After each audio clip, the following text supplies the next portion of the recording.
So this is going to be the second video of a double upload I'm doing of two of my favorite stories slash two of my favorite lessons that I've learned from my dad. Like I said in the first video, when you're learning from the coolest dude on earth, that sets the bar extremely high. So like my goals are already out of the park. You know what I'm saying? Trying to be like the coolest dude ever. And like once again, like I gotta say, Dad, you are the coolest person I know. Mad simple. And like, but truly do, like I love you. Like I really do. If I haven't said it, like, of course I've said it, but what I'm saying? Like I want to say it clear and say I love my pappy. You know what I'm saying? But like in all honesty though, in all serious, I'm truly proud to be your son. Like I am proud to be your son. Like that's my fucking dad. What's up? You know what I'm saying? And like I know like we love to have our little hypotheticals when we like back to back fighting like off like 4 or 5 dudes. Like I don't want that type of situation, but I can't lie, that would be badass. Like 2 Olivers, and we're gonna get into that in a little bit, but 2 Olivers going at it, like 2 Oliver modes going out there going crazy and looking out for each other and like destroying someone when we see one of us get hit or something like that. I played that movie in my head a couple times. I'm not even on front. But anyway, let's get into the story, man. So this video is going to be the origin story of Oliver. All right.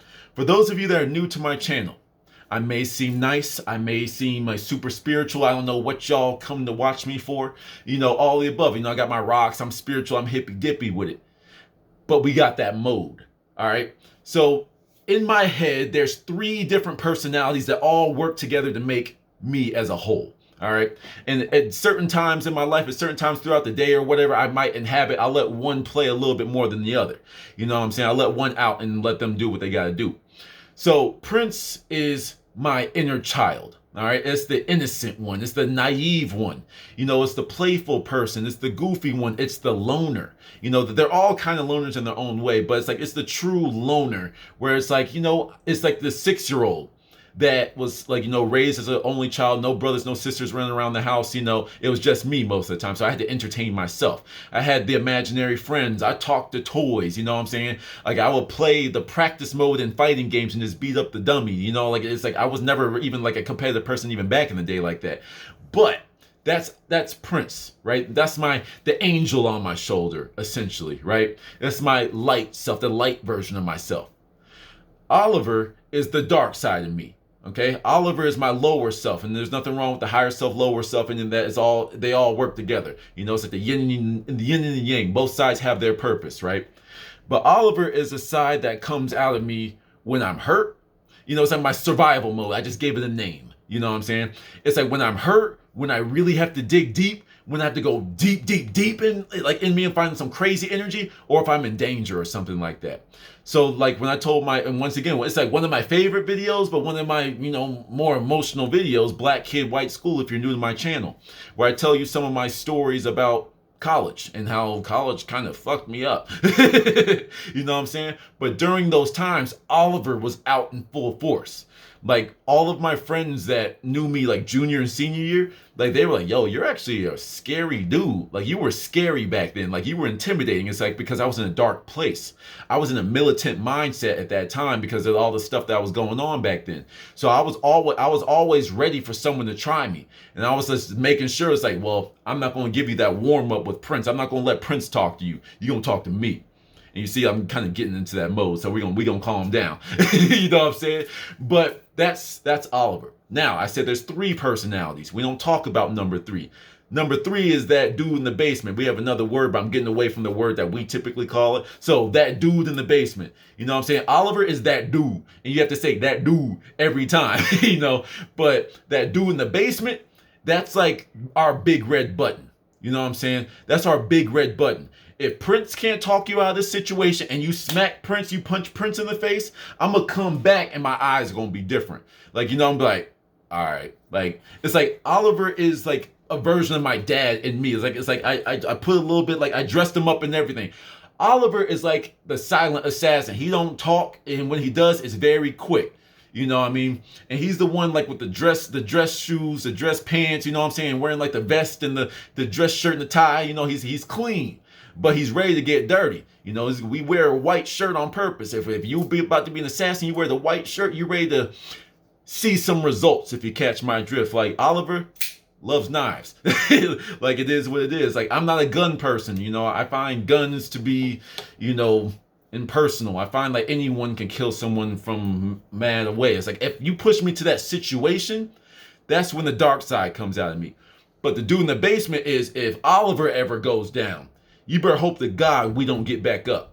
Because that's when we're not here. We let the demon that we let live in us come out. It's like, do what you gotta do, pimp. All right. So I have those sides of me, and they all come together to make me, which is balanced and normal. But I can show aggression, or I can show my docileness. It doesn't matter. You know, it's like I don't have that much of an ego. I just let different parts of me take over. That's just how I get down. You do what you want to do. So the origin story of Oliver. So Oliver was always there. Okay, he didn't just pop up in college. Oliver always popped up when I got hurt in sports. Basketball was my sport. So every time I got hurt, I would get pissed off. And then that's when I'm playing at a different level. Like it's like a different person in the same jersey, you know, but that's when Oliver came out. So there was, it was like early rec ball, like elementary school when I was playing on the Spurs, like the Spurs, you know. I was playing on the Spurs, and we had this coach, and he was like one of those coaches that just saw flash. Like when he saw like a kid with flashiness, he made us like run our whole game through him, through the point guard. And it was like, that doesn't make sense. He just dribbles a lot, but he's not doing nothing. Over the time and near the end of the season, the coach realized how good I was. You know, a little too late, but it is what it is. So fast forward to, I think it was middle school, like 6th, 7th grade maybe. And I think it was 7th grade, because it was my second year in the Sun Devils when we actually had the decent jerseys. No. Yeah. Okay, cool. I'm getting the years mixed up. Not important. Anyway, so we were playing, and we got matched up against my old coach. So the coach knew how good I was. So what we found, well, let me not spoil it. So we were playing, and from tip off, I noticed I was getting hit a lot. Like more bumps, more smacks, more elbows. I'm like, yo, what's going on? Like, what you on right now? But I was like, all right, play through. You want to wake me up? Do that then. You know what I'm saying? So like, Oliver was already starting to rear up. You all hit me a little too much. Now I'm about to start hitting you back. Stop it. You know what I'm saying? But I'm balling out. I'm doing what I got to do.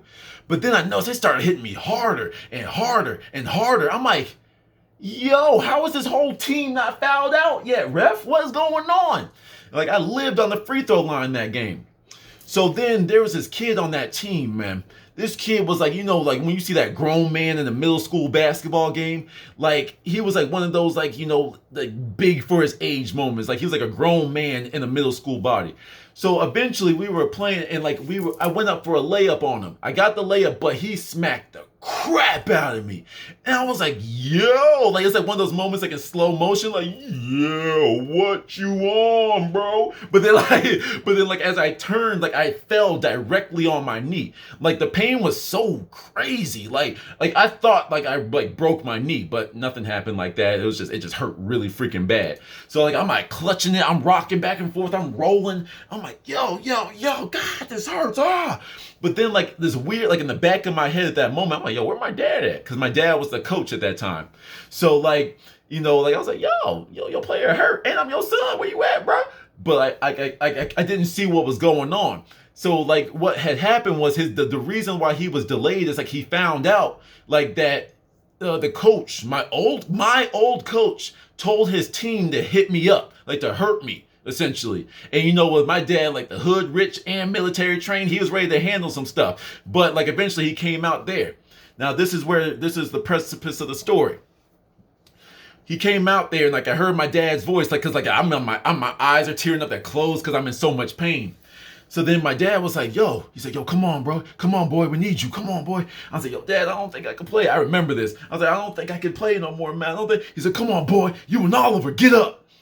And when he said that, like, I was like, it's like all the tears just like evaporated. You know what I'm saying? And I was like, I'm an Oliver. Yeah, I'm a fucking Oliver. All right, come on. But like I still had to hobble off, but like I got enough strength to get up. I got helped off to the side, like I got a little limp, and I was pretty much out for the majority of the third quarter. So after that quarter was over, we had lost our lead and everything. You know what I'm saying? And like, I don't know why it was ringing in my head. You and Oliver, boy, you and Oliver, boy. So he was like focused back on the game, like trying to get us like guard him, blah, blah, blah, blah. And like, I'm like massaging my knee. And my dad kept asking me, he was like, yo, can you get back in? We need you. He's like, can you get back in? I was like, man, not yet, man. I need a few more minutes. Like, cause it hurt like crazy. So like, you know, eventually, like I was like, I noticed that our lead was ticking and ticking and ticking away to the point that we lost the lead. I was like, God damn. I was like, come on. So I was like, you know, I'm you and Oliver. So I was like slamming my leg into the ground to like make it hurt more. So when I wasn't messing with it, it was like, you know, the pain that I just put myself through, I can like, you know, it's kind of like when you slap yourself in the face. I was kind of doing that with my knee. You know, it's like, so I was slamming my leg into the ground. And I started like walking around behind the bench trying to like jump off of it. And where I was like, man, I said, this shit gonna hurt, but I'm good. Let's go. I said, yo, Dad, I'm good. He called timeout instantly. Timeout. Put me back in. As I walked back in, I remember, like, I walked back in and I saw the coach, you know, like, and I looked at him because, like, I didn't know what was going on yet. I didn't know he told them to hurt me. But when I looked at him, I heard him say, you know, how is he back in? I heard him say that. My old coach, mind you, I heard him say, yo, how is he playing? How is he back in? So as I heard him say that, like I looked at him, I was like, I walked back in and I had nothing but, I chose violence that day. I chose violence. I just looked at him. I was like, okay, all right. So like I got back in, we got the first possession, and then my first possession back on offense was a fast break. So I got the ball and I just sprinted down, made my layup. But as I jumped, like I was like, whoo, like, you know, my knee was still hurting. And like I ran back and I was like kind of like hobbling back. But I was like, yo, Dad, I can't do that again. You know what I'm saying? Like I was like, yo, I can't sprint like that. Like right now I'm hurt. Like, but I can't sprint like that. I know you need me, but yo, I can't sprint, but I'm good. So like I was like, yo, how do I do this? Because at the time my dad was like, he was like anti 3-pointers, because like it was like the age group where like no one's really that good at threes, and he called them shooting bombs. He's like, yo, why are you shooting bombs? We don't do bombs out here, blah blah blah. But I was like, yo, I gotta do something. It's like I can't run. I can still play my lockdown defense, but if they get by me because I don't have that mobility. So when I got back on offense, I was like, what can I do? I guess I gotta start shooting threes. It is what it is. And I remember that, like, I was just starting to, like, I was just, like, cruising, like, just chilling at the top of the key. And, like, I got the ball. I was like, fuck it. Chucked it up there. I was like, ooh, because I remember I shot it. And I heard my dad in the back. I was like, no bomb. I was like, you know what I'm saying? And I kind of, like, hobbled back on defense. This next play, same thing. Boom. 3. I was like, let's go. Like, I was, like, killing it. And everyone's, like, cheering and stuff. Then, like, I had 3 back-to-back threes. I remember that. And, like, we ended up winning the game, blah, blah, blah. Like, that was a game my grandpa actually made me my own personal trophy. I forgot how many points I had. It was, like, 24, 27, something like that. Nevertheless, I went off. But then, like, we did the shaking the hand thing. And, like, we walked by, like, you shaking the player's hand. I mean, you're only doing what you're supposed to do. Whatever. Cool. The coach said, oh, you really played your butt off out there. And I just looked at him and walked away. What I found out after that was that same coach, the same dude that told his whole team to hurt me, you know, wanted me to play for his AAU team. Now, I didn't know all this at the time. This is something I learned later on in life. But, like, they approached my parents and say, hey, let him play for my team. They're like, no! Like, after we find out you told your team to hurt my son, you think we want you to be his coach? And, like, at first I didn't understand why they didn't let me play AAU, because I was ready. I was balling back in the day. But, you know, I understand now. But nevertheless, man, Oliver, you know, like, I feel like I love that personality of me, because it's my aggressive side. You know what I'm saying? It's that part where I gotta go deep. It's like, it's not my demon mode. It's just my dark mode. You know, it's the dark mode. It's that dark energy that I'm no longer afraid of in my spiritual journey. You know, the darkness is just, it's just no light. There's nothing to be scared of. It's just the dark side. It's just that other side of you. You can have the peace and tranquility over here, but what happens when peace and tranquility, when someone comes up and smacks your daughter in the face, smacks your little niece in the face, smacks your sister, smacks your little brother in the face? Where's all that peace and tranquility go? It goes out the freaking window. You know what I'm saying? And with that simple saying, you and Oliver, boy, get up. The words at the time didn't mean anything. No disrespect to Dad. It didn't mean anything. They were just words, but it struck something so deep in me. Like that dark force. It's kind of like if you've seen Naruto with the nine-tailed fox. It was like me accessing my nine-tailed fox energy. You know what I'm saying? Like, I was like, whoo, I'm an Oliver. I'm an Oliver. You know, and that's the mode of me that people have seen. That's the mode of me that people get intimidated by. You see the peace loving me, and now I'm 99% of the time I am. But every once in a while, something tests me or something puts me in that mode. You know, even in my adult life, like I had like some work friends that we played basketball every once in a while. And some dude was talking mad crap to me to the point he pissed me off. You know, I let him get into my head, but nevertheless, you got into Prince's head and Prince was fucking up. So then Oliver's like, back down, kid, go sit down. I got this. And like, you know, I get quiet and I become lethal. You know what I'm saying? I guess actually lethal, but then in sports as well. You know what I'm saying? Oliver was the same entity, the same mindset that got me through college. You know what I'm saying? Once again, when you're walking around and I'm calling it a racist ass campus, you know what I'm saying? Some people had a great time. I didn't. I'm going to say what it is. My truth is my truth. When I'm walking around racist ass campus and I fear for my life every single day, I have to be in defense mode all the time. I have to be in security mode. I have to be really good with these things. You know what I'm saying? And I told you in the story, I almost had to stab a couple dudes, you know, because they wanted to try me. Hey, nigger, get off our sidewalk. Oliver was ready. He was like, oh, word. You wanna talk? All right, you wanna talk that shit? Let's see how. Oh, what you scared of now? You know what I'm saying? It's like it's that mode that everyone has. I just happen to name it. You know what I'm saying? But like I said, my dad really, especially over the years, has really explained it. You know, and it's like, yo, this is what we do. This is who we are. You know, this is something that we have to deal with, but we have to control it, because if we don't control him, we let him run rampant, aka like my 4 years of college, then that's when mistakes happen, and like the unreversible mistakes happen, if you catch my drift. You understand? So that's why I've been working so hard with the calmness and tranquility, but I've never gotten rid of that aspect of me. I like it. I like the progression through me. Prince is very good, the smooth talker. You know what I'm saying? Hey, bro, you know what I'm saying? I don't have too much pride to say, hey, yo, I don't feel like getting my ass beat, dog. You know what I'm saying? So, like, let's just chop it. Oh, word? I'm willing to die over this. And like I said, you better hope to God he don't go down. You know what I'm saying? Because if I get back up, that's when the true demon in me that I've let inhabit me come out. He's like, he's like, after he's done chasing around his little mice in his little basement, like, if you've seen Courage the Cowardly Dog, if you've seen like the cellar door, that's where he lives. He just sits under a spotlight. You know what I'm saying? But nevertheless, I'm really happy that we've got to I'm really happy I've been able to talk to my dad to get an understanding of this force that's in us. You know what I'm saying? Everybody thinks it's good to be peace loving and all that type of stuff, and it is. I am a pacifist. But if you push me to the point that Prince's patience breaks, you did something where you just deserved it, my guy. So that's my story. You know what I'm saying? Prince, Oliver, dude in the basement. That's all three of us that come together to make Prince, Professor MBS, whatever you want to call me. Please don't ever, if you ever see me, if I ever became famous or something, don't ever call me Professor MBS in real life. Please don't. I'm Prince. Nice to meet you. All right.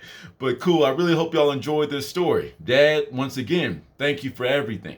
You know what I'm saying? Like, you really have been an amazing role model. And I think I'm going to start telling some more stories about you and some of the things that you've showed me, you know? So nevertheless, I'm going to end this video off now.